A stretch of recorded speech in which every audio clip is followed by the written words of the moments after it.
Welcome back to Mimi's Quest. Today I'm bringing you another tutorial on one of the DIY wedding projects that we did for our country themed wedding.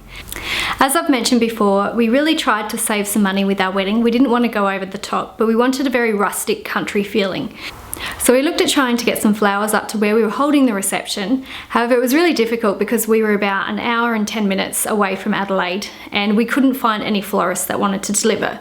So before the wedding, I did a lot of research and looked around online using Pinterest, YouTube, Facebook, just looking for something that would be cost effective, however still have a very beautiful country rustic feel.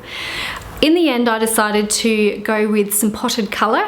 So probably about 2 months before the wedding, I'd decided on what flowers that I wanted, and I really wanted to have lavender. So lavender is, not only my favourite flower, but I absolutely love the colour and really wanted to incorporate the purple of the lavender into the wedding colours. So we went to one of our local nurseries a few months before the wedding and we had a look around, and the lavender at that time was about $16 per pot, which is what I'd budgeted for, so I still had that money set aside to use lavender. But when we got around to a different area in the nursery, I actually spotted some beautiful purple salvia that was just potted annual colours, and they were only $2.50. So the cost saving of going with the cheaper alternative, so the salvias, saved us obviously a lot of money that we were able to put into other areas of our wedding. And we ended up ordering 50 of these plants, so the overall saving was quite significant, so we were quite happy with that. The purple salvias were absolutely gorgeous. The purple was just the right shade of purple for my wedding colours. Because we were using rectangle tables, I wanted to have at least 2 on each table, but also to have them fit in with the theme of the wedding. So what I ended up doing was making a beautiful cover that just went around the pot, and I tied some purple hessian. We call it hessian, I think in the United States they call it burlap, just around the pot, just to make it pretty and just to really tie in that purple from the wedding theme into the centerpieces on the table. Now, I would have loved to have had lavender throughout the whole wedding, but we just picked a few, I think it was 5 plants that we put on the bridal table, so I still got to have my lavender. So the 5 lavenders that were on the bridal table were just traditional French lavender. So that is my favourite, and it's lavender that I've planted at this house, and it's also lavender that I had at the previous house. Because I wanted to do the tutorial, I tried to get some French lavender, however it is not in flowering season. So I've ended up just getting this beautiful lavender here.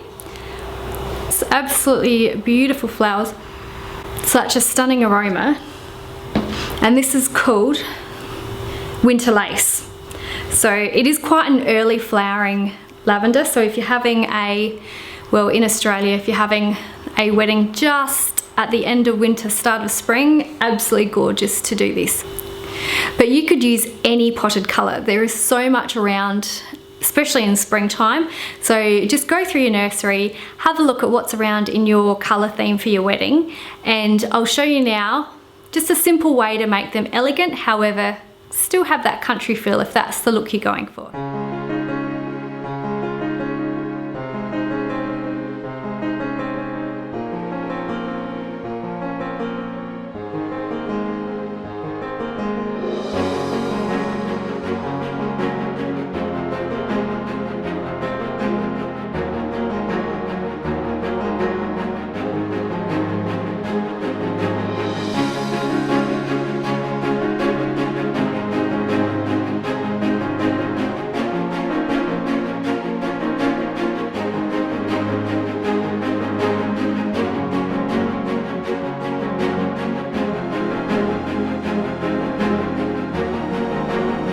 Okay, so now you want to take some measurements of the plant that you're actually going to be using.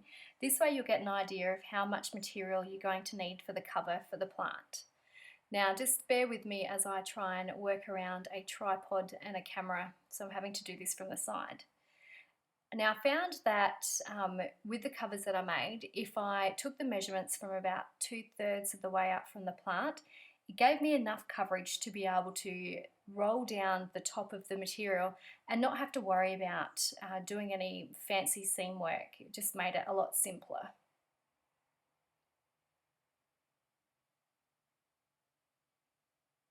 Now next you want to take some measurements just of the width of the pot.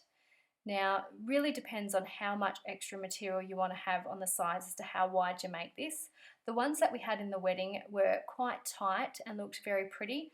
The one that I'm going to do today just has a little bit more room, just to show you the difference between the tight one, which will be in the wedding photos, and just having a bit more room down the bottom.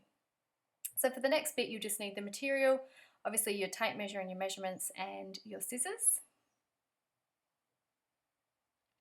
Now I'm not going to show you the whole sewing part, I'm sure you guys know that. So I've taken the measurements and I've just done a very simple straight stitch across the bottom and also up the side. Now once again, it doesn't matter how you do this, whether you want to make it nice and pretty or, as I did, nice and rustic.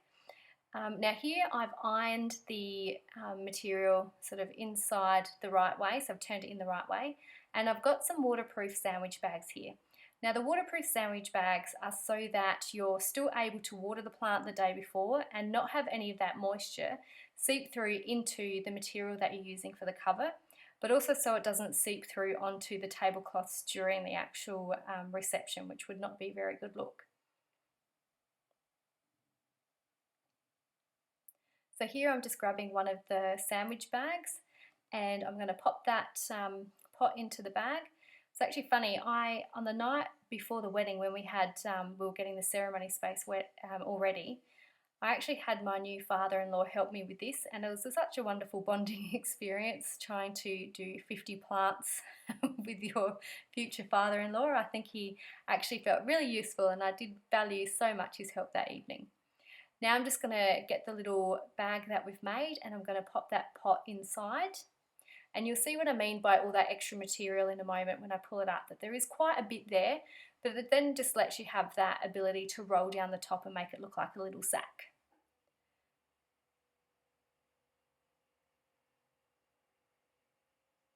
Now you can make this as pretty as you want it, as accurate as you want it, or like I've done it here, just leave it nice, rustic, and definitely has a very country feel when you have these all over your table.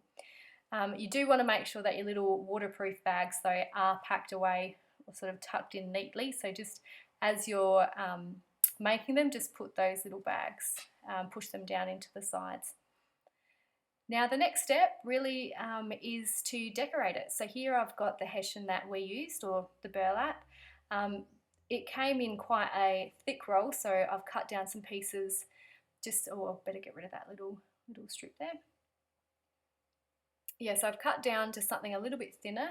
Now I did try these and tied bows in them, and I didn't really quite like the look. I'm not a bow girl, so I just tied them with a loose knot, and it looked effective. It wasn't real prissy, which is not the look that I was trying to go for.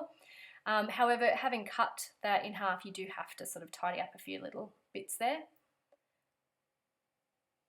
Now the next step was just to sort of make them a little bit more even and just sort of make the ends a little bit prettier. So I do take the end here and just cut in like a little, cut out I suppose you'd call it a triangle, just to make it look a little bit prettier.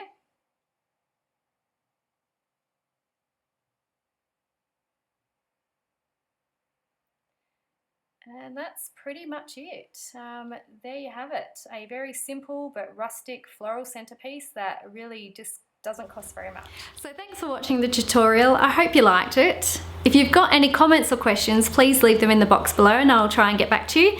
If you did enjoy it, please give me a big thumbs up and I'll see you in my next tutorial. Thank you.